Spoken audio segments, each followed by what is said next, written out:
Good morning to all of you. कल के अपने लेक्चर में हम लोग ट्राइबल रिवोल्ट पढ़ रहे थे। बिहार से संबंधित जनजातीय विद्रोह, बिहार में कौन कौन से जनजातीय विद्रोह हुए, उसमें हमने ज़्यादातर झारखंड में पढ़ा था क्योंकि पहले बिहार झारखंड एक ही था। ठीक है, तो हमने सारे विद्रोह लगभग हमने झारखंड में पढ़े कि वहीं पे हुए थे, क्योंकि ज़्यादा जनजाति जो है वो झारखंड में ही रहती है। तो आधा हमारा ये हो चुका था और आगे का जो है हम लोग आज देखते हैं ट्राइबल रिवोल्ट्स। ठीक है, तो सब इसमें आज के लेक्चर में सबसे पहला रिवोल्ट है सरदारी रिवोल्ट, सरदारी विद्रोह, जो कि 1858 से 1895 तक चला। काफ़ी लंबा टाइम आप लोग देख रहे हैं, 58 से 95, यानी कि ये विद्रोह रुक रुक के चला होगा। कभी चलता था, फिर दबा दिया गया, फिर बाद में चला, फिर दबा दिया गया, इस तरीके से। This movement is against zamindari, zamindari system के अगेंस्ट में था। जमींदारी क्या होता है, मतलब कि हम लोग क्या जानते हैं कि जो जनजाति लोग थे वो लोग अपना समूह में जंगल में रहते थे, खुद खेती करते थे आपस में मिल करके और खुद ही खा पी लेते थे। उन लोगों को बाकी किसी चीज़ से कोई मतलब नहीं था। लेकिन जब अंग्रेज आए, अंग्रेज़ों ने सोचा कि ये आदमी लोग ज़मीन का प्रयोग कर रहा है और टैक्स भी नहीं दे रहा, तो इन लोगों से हम टैक्स वसूल करेंगे। तो अंग्रेज़ों ने कहा कि आज से तुम लोग जिस ज़मीन पे खेती करते हो उसका हमें टैक्स दो। ठीक है, तो अंग्रेज डायरेक्टली टैक्स नहीं लेते थे। अंग्रेज बीच में एक आदमी को रखेंगे जिसको कहीं कहा जाएगा जमींदार, यानी ये उस ज़मीन का मालिक हुआ जिस ज़मीन पर जनजाति खेती कर रहे हैं। ठीक है, जिस ज़मीन पे मान लीजिए कि ये ज़मीन का टुकड़ा है जिस पे जनजाति लोग खेती करते हैं, तो ये ज़मीन इस ज़मींदार को दे दिया गया और ज़मींदार अब इस ज़मीन का जो टैक्स है वो कलेक्ट करके फिर किसको पहुंचाएगा, अंग्रेज़ों को पहुंचा देगा। ठीक है, तो ये ही पूरा सिस्टम चल रहा था। यहाँ पे हैं ट्राइबल्स, तो ट्राइबल्स जो है वो टैक्स देंगे ज़मींदार को और ज़मींदार इसको टैक्स को पहुँचा देगा ब्रिटिशर्स को। तो ट्राइबल्स जो है वो इन ज़मींदारों के खिलाफ विद्रोह किए। सरदारी रिवॉल्ट जो है ये मुख्यतः यही था कि यहाँ पे जो ज़मींदार हैं, ज़मींदारों के खिलाफ जनजातियों ने विद्रोह किया था, ना कि अंग्रेज़ों के खिलाफ। ये भी छोटा नागपुर रीजन में ही हुआ था। ठीक है, यानी कि झारखंड में। नेक्स्ट है सफ़ाहोद मूवमेंट। सफ़ाहोद या सफ़ाहोर एक ही बात है, अगर एग्ज़ाम में आए। सफ़ाहोद मूवमेंट या सफ़ाहोर मूवमेंट, जिसके लीडर लाला हेम्ब्रम या लाल बाबू भी उनको कहा जाता था, लाल हेम्ब्रम या Lal Babu. He emphasised on the development of character. ठीक है, देखिए सफ़ाहोद मूवमेंट जो है ना, ये संथाली लोगों ने किया था। संथाली जाति के लोगों ने सफ़ाहोद मूवमेंट किया था। इसके पहले हम लोग संथाल रिवोल्ट पढ़ चुके हैं कल के लेक्चर में, तो आप लोग को देखते हैं कि कितना याद है। तो आप लोग कमेंट में लिखिए कि संथाल रिवोल्ट के नेता कौन थे और संथाल विद्रोह जो है वो कब हुआ था, कौन से साल में हुआ था और इसका नेता कौन था। ठीक है, तो ये जो लाल बाबू थे ये भी एक संथाली थे और ये देखिए ये संथाल मूवमेंट के बाद का 1870 का है। तो आप लोग बताइए कि संथाल मूवमेंट कब हुआ था। संथाल मूवमेंट जाहिर सी बात है 1870 से पहले हुआ होगा, तो वो फेल हो गया था। लेकिन जितने भी जनजाति मूवमेंट हुए ना वो लगभग फेल ही हुए हैं। अंग्रेज़ों ने उसे दबा दिया है, बहुत सारे जनजातियों को मार दिया है। फेल होने का कारण भी था क्योंकि अंग्रेज़ों के पास बंदूक होती थी और जो जनजाति बेचारे हैं उनके पास तीर धनुष होता था। तो मतलब कि प्रिमिटिव टाइप का हथियार है, तो उस हथियार से वो लोग जो मॉडर्न हथियार है उसके सामने कैसे टिकेंगे। ठीक है, तो इस तरीके का बात था। तो ये मूवमेंट भी संथाली लोगों ने ही किया था, सफ़ाहोद मूवमेंट। इस मूवमेंट में क्या था कि ज़्यादा फोकस कैरेक्टर के डेवलपमेंट में किया गया था कि जो जनजाति है उनके कैरेक्टर को डेवलप किया जाए। ठीक है, जैसे कि ही गेव द मंत्र ऑफ राम्स नेम। ठीक है, लाल बाबू ने राम नाम का मंत्र दिया कि सभी लोग राम नाम का जाप करेंगे। He gave Santhals A white flag. इन्होंने संथालों को एक वाइट फ्लैग दिया। ठीक है, कहा कि सभी राम नाम का जाप करेंगे, सभी एक श्वेत जो तिरंगा है उसको रखेंगे, श्वेत फ्लैग को रखेंगे, श्वेत झंडा। श्वेत झंडा क्यों? श्वेत झंडा किस चीज़ का प्रतीक होता है? White flag. वाइट फ्लैग जो है वो शांति का प्रतीक होता है, इसीलिए कि आप लोग ज़्यादा हुड़दंग नहीं मचाएंगे, शांति से रहेंगे। Wear sacred thread. Sacred thread यानी कि थ्रेड मतलब धागा होता है, सैक्रेड माने पवित्र, पवित्र धागा मतलब जनेऊ। तो सभी लोग जनेऊ धारण करेंगे। And band the consumption of meat and alcohol, और मीट नहीं खाएंगे और दारू नहीं पिएंगे। ठीक है, यानी कि कैरेक्टर को डेवलप करने पे ज़्यादा जोर दिया गया है इस मूवमेंट में, सफ़ाहोर मूवमेंट में। ठीक है, इस मूवमेंट में ज़्यादा हिंसा की बात नहीं की गई है। ऐसा नहीं कि बहुत मारना है अंग्रेज़ों को, लूट लेना है, जला देना है, ये सब नहीं। यहाँ पे खुद के कैरेक्टर को डेवलप करना है। ही ऑर्गेनाइज देश उद्धारक दल, इन्होंने एक दल ऑर्गेनाइज किया था जिसका नाम था देश उद्धारक, देश का उद्धार करने वाला दल, तो देश उद्धारक दल। ठीक है, इसके बाद हम लोग नेक्स्ट मूवमेंट देखते हैं अपना। नेक्स्ट हमारा मूवमेंट है खारवाड़ मूवमेंट, जो कि 1874 में हुआ था।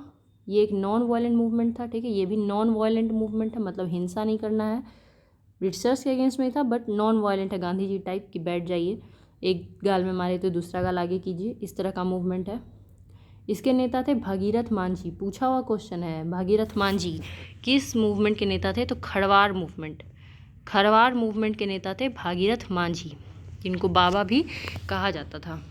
ठीक है, अब बीपीएससी के लिए जो फेमस जो जनजाति विद्रोह है वो है मुंडा विद्रोह। मेंस में भी क्वेश्चन रहता है मुंडा विद्रोह से।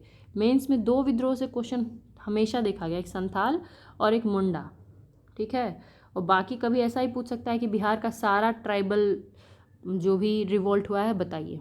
तो जब सारा ट्राइबल रिवोल्ट पूछा जाएगा तो आपको सारा लिखना पड़ेगा जितना पढ़ाया जा रहा है, और अगर सिर्फ मुंडा पूछा तो मुंडा लिखेंगे, संथाल पूछा तो संथाल लिखेंगे। तो ये हुआ था 1895 से 1900 के बीच में, जिसके लीडर थे बिरसा मुंडा। नाम सुना होगा आप लोग, बिरसा मुंडा। इनको धरती अब्बा भी कहा जाता था, अब्बा यानी कि धरती के भगवान। ठीक है, इनको बिरसा भगवान भी कहा जाता है, भगवान मान के इनको पूजा जाता है बिरसा मुंडा को। Revolt is also called Ulgulan, इस विद्रोह को, मुंडा विद्रोह को उलगुलान भी कहा गया है, यानी कि ग्रेट टुमुल्ट। ये यूपीएससी प्रीलिम्स में पूछा गया क्वेश्चन है कि उलगुलान विद्रोह किस विद्रोह को कहा जाता था? तो मुंडा विद्रोह को। उलगुलान का मतलब होता है कोलाहल, शोर, यानी कि खूब हुल्लस के साथ लोग जो है एकदम जमा हो जाएं और अंग्रेज़ों के खिलाफ लड़ें, तो इस तरह का। ठीक है, ग्रेट टुमुल्ट या उलगुलान कहा गया है। Started against the abolition of khuntkatti system. यहाँ पे क्या हुआ था कि अंग्रेज़ों ने इनका जो जनजाति लोग थे ना, मुंडा लोग कलेक्टिव फार्मिंग करते थे। कलेक्टिव फार्मिंग का मतलब होता है कि समूह में खेती करते थे। ऐसा नहीं कि मेरा ज़मीन है 1 एकड़, तुम्हारा आधा एकड़, तुम्हारा 2 कट्ठा, और सब अपना अपना ज़मीन में खेती कर रहे हैं। नहीं, पूरा जो जाति होता है उसका एक ही ज़मीन होता है। मान लीजिए कि 10 एकड़ है तो किसी के नाम पे नहीं होगी, ये पूरी जाति का ज़मीन है, और सभी मिल के उस पर खेती करेंगे। पूरे गांव के लोग उस ज़मीन पे खेती करेंगे, और जो भी उससे अनाज उत्पन्न होगा तो सभी लोगों के घर में जाएगा, सभी खाएंगे।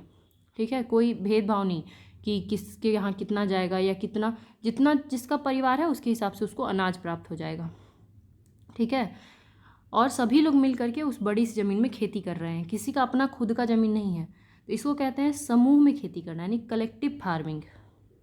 और उस समय मुंडा लोगों को क्या, इस सिस्टम को खुटकट्टी सिस्टम कहते थे वो लोग। हम लोग तो इंग्लिश में पढ़ते हैं कलेक्टिव फार्मिंग, लेकिन वो लोग इसको अपनी भाषा में खुटकट्टी कहता था, खुटकट्टी सिस्टम।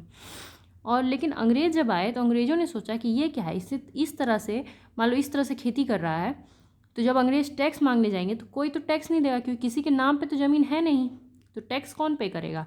तो अंग्रेज़ों ने क्या किया कि उस ज़मीन के टुकड़े टुकड़े कर दिए, और लोगों के एक एक परिवार को बांट दिया कागज़ बना के कि ये तुम्हारा, ये तुम्हारा, ये तुम्हारा, और अब तुम लोग इस पर उगाओ अपना और टैक्स दो। तो ये मुंडा लोगों को अच्छा नहीं लगा, क्योंकि उनको शुरू से ही आदत था समूह में मिल के खेती करने का, साथ में मिल के, और उनका जो इस तरह से खुटकट्टी सिस्टम को ख़त्म किया गया तो वो लोग विद्रोह कर दिए।